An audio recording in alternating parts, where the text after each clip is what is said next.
मतदार फतदार असलं काही नाहीये. मुळात तुमचं युबीटी आणि बनसेचे बाकी मुंबई सोडून सगळीकडे 5-5, 6-6 नगरसेवक आलेत. ते जर स्वतः येऊन इथे येऊन भेटून उद्धव ठाकरेंना सांगत असतील, अहो 6 नगरसेवक मध्ये आम्ही काय विरोध करणार आहोत, 7-7, 8-8 वर्ष नगरसेवक बसलेला आहे घरामध्ये, एक फंड नाही त्याच्याकडे, तो रडणारच ना. तो म्हणणार जर आम्ही विरोधात बसलो तर आम्हाला काय देणार आहेत हे लोक. इकडे जर 80-80, 90-90, 100-100 नगरसेवक आहेत, त्यांचीच सत्ता आहे. तर ह्या 6 आणि 5 लोकांकडे या 5 वर्षामध्ये 1 रुपया जर येणार नसेल तर तो काय करेल. उद्धव कालची बातमी, हे रात्री सगळे उद्धव ठाकरेंना भेटायला आले होते कल्याण डोंबिवलीचे नगरसेवक. त्यांनी दबाव टाकलाय उद्धव ठाकरेंवरती की तुम्ही पण सपोर्ट करा त्यांना आता, नाहीतर हे आम्हाला फंडच देणार नाही उद्या जाऊन. हे काय करतील नगरसेवक, कुठला मतदार आणि कुठलं काय. त्या नगरसेवकांकडे काय राहणार नाही, उरणार नाही, सभागृहात बसून करणार काय ते. आणि परत नागरिक आहेच, जे नागरिक आपण म्हणतोय मतदार, ज्यांना मतदान करतायत ते येऊन, प्रत्येक मतदार येऊन त्यांना विचारणार आहे ना, हे आमचं काम का नाही केलं, हे आमचं काम का नाही केलं. फंड आणणार कुठून येत ते. तर हा त्यांचा प्रॉब्लेम झालेला आहे. नेता बिता याला नेता काहीच करू शकत नाही. राज ठाकरेंवरती येऊन 10 नगरसेवकांनी दबाव टाकला. नवी मुंबईत 1 नगरसेवक निवडून आलाय मनसेचा, तो काय करेल तिथे, कुठला विरोध करणार आहे. जर भाजपची सत्ता आहे अख्खी तिथे, शिंदेचे 45 नगरसेवक आहेत, तर काय बोंबल्याला विरोध करणार आहे तिथे, त्याला फंडच नाही मिळणार. आपण एक सरांनाच क्वेश्चन घेऊ किंवा अभिजित सर आणि साहिल सर, की 2 खासदार वर्सेस 400 खासदार असं ज्या वेळेला गणित होतं संसदेमध्ये देशाच्या, त्यावेळेला तोच भाजप आज इकडे बहुमतानं 3दा सतत सत्तेमध्ये बसतोय आणि स्वतःचा पंतप्रधान आणतोय. हे पण घडलेलं आहे ना. मग हे कसं घडलेलं आहे, ते पण 2 होते, अक्षरशः 2 संसदेमध्ये, त्यांना कशी ही भावना शिवली नाही. महाराष्ट्रातलं उदाहरण देऊया ना. छगन भुजबळ एकमेव आमदार होते 85 ते 90 मध्ये, शिवसेनेचे एकमेव निवडून आलेले आमदार होते. तिकडून शिवसेना ही 72 हा त्यांचा बेस्ट परफॉर्मन्स होता मला वाटतं 95 मध्ये. तिथपर्यंत 1 ते 72 हा प्रवास शिवसेनेने पण केलेलाच आहे ना तिकडे. परत तीच गोष्ट आहे ना, आपण इतिहासात का रमतोय, आताची परिस्थितीच फार वेगळी नाही, उदाहरण तर आपण इतिहासातलीच देणार. मला असं वाटतं की मला असं वाटतं की काय करणार आहेत त्यांचं. मला असं वाटतं की असं जर माहिती होतं ना तुम्हाला की आपण 4 येणार आहोत, तर तुम्ही निवडणूक नव्हती लढायला पाहिजे. पहिली गोष्ट. दुसरी गोष्ट, आपण 4 येणार आहोत आणि आपल्याला विरोधात बसायचंय हे तुम्हाला माहिती होतं.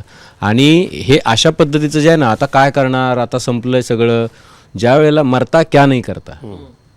मला असं वाटतं की तुम्हाला जसं या बाजूचं आपण म्हणतो की काय करणार, तसं जर तुमचा पक्ष मरत असेल तर तुम्ही लढायला पाहिजे. तुमचा जीव जात असेल तर तुम्ही आता काय जाणारच. आता वाघ आलाय समोर तर आता खाऊन घे बाबा, असं थोडीच करतो. पळून जातो ना माणूस पळतो, माणूस धावतो, माणूस लढतो, धडपड करतो काहीतरी शेवटच्या क्षणापर्यंत. असं नाही करत. माझं म्हणणं असं आहे की राजकारणामध्ये हे जे आपण स्वीकारलंय, हा जो भ्रष्टाचार स्वीकारलाय आणि ह्याच्या नावाखाली स्वीकारलाय की अरे आता हे तर होणारच आहे, हे तो चलताय, मला असं वाटतं की हे स्वीकारायला नाही पाहिजे. जर नेता, देशाचा सर्वोच्च नेता किंवा देशातला कोणतरी कुठल्या तरी पक्षाचा नेता चोरी करतोय म्हणून आईने जर आपल्या पोराची चोरी जर तिकडं माफ केली तर मला असं वाटतं सगळं संपून जाईल. आणि नाही, हा 5 वर्ष राज ठाकरे उद्धव ठाकरे त्या महापालिकेत जाऊन त्या नगरसेवकांच्या विरोधात त्यांच्या बरोबर उभे राहणार.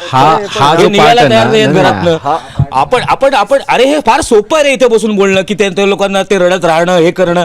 अरे तिथे त्या महानगरपालिकेमध्ये काय परिस्थिती असते त्याचं काय करायचं. अरे तुम्ही भाजपचं तिकीट घ्यायचं होतं. याचा अर्थ काय करायचा की उद्या महानगरपालिका निवडून आल्यानंतर सगळ्यांनी भाजपमध्ये जायचं. सगळ्यांनी काँग्रेस पण मग या नेत्यांनी उभं राहावं त्यांच्यासाठी 5 वर्ष. असं नाही, आता निवडणूक झाली, आलेत का बाहेर. भारतीय जनता पार्टीचे जेव्हा एक नगरसेवक होते तेव्हा काय प्रत्येक वेळेस वाजपेयी तिकडे किंवा परिस्थिती, मी परत तेच म्हणतोय, परिस्थिती इतका दबाव आहे आता सध्या, पैशांचा दबाव. आपण परत तिथेच चाललोय. आपण 72 मध्ये काय झालं, 78 मध्ये काय झालं. त्याचं कारण सातारा, सांगली, पश्चिम महाराष्ट्रामध्ये, अभिजित येतो पश्चिम महाराष्ट्रामधनं, तिकडच्या संस्थांचा केवढा दबाव असायचा तिकडे काम करणाऱ्या लोकांवर.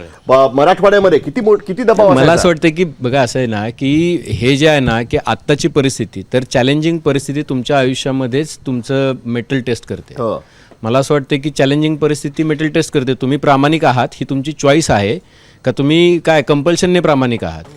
माझं म्हणणं असं आहे की तुम्ही प्रामाणिक आहात ही तुमची चॉईस असली पाहिजे. तुम्ही लढताय ही तुमची चॉईस असली पाहिजे, ना की कंपल्शन असलं पाहिजे. मला असं वाटतं की तुम्ही जर जाऊन थेट काय लोटांगणच घेणार असाल तर उद्या अशी आत्ता परिस्थिती जर असेल की हे सगळं असंच असणार असेल तर सगळ्या राजकीय पक्षांनी जाऊन जर उद्या सामीलच व्हावं. काय एक पक्षीय पद्धती येईल देशामध्ये. मला असं वाटतं की निवडणुकीची गरज लागणार नाही. असं नाही करून चालणार. मला असं वाटतं की प्रत्येक वेळेला जो दुसरा आवाज आहे तो किती क्षीण आहे किंवा तो किती उंच आहे यापेक्षा तो आहे. मला असं वाटतं की तो आवाज असला पाहिजे आणि त्या आवाज असण्याची जाणीव सगळ्यांना असली पाहिजे. जसं हातबल तर अजय म्हणतो ते चुकीचं नाही म्हणत मी, दबाव आहे तो practical पण बोलतोय. हा तू दबाव आहे, तू म्हणतो ते बरोबर आहे, पण त्याचं ज्याला उत्तर पक्ष हे बदलायचं नाहीये. त्याचं लॉजिक सांगतोय. पण त्याचं हे उत्तर नाहीये की आपण जाऊन त्याच्या समोर हे करावं. बरं, ठीक माझा आहे. आवाज आपण- आहे, आपण- आवाज आपण असला एक पाहिजे. दुसरा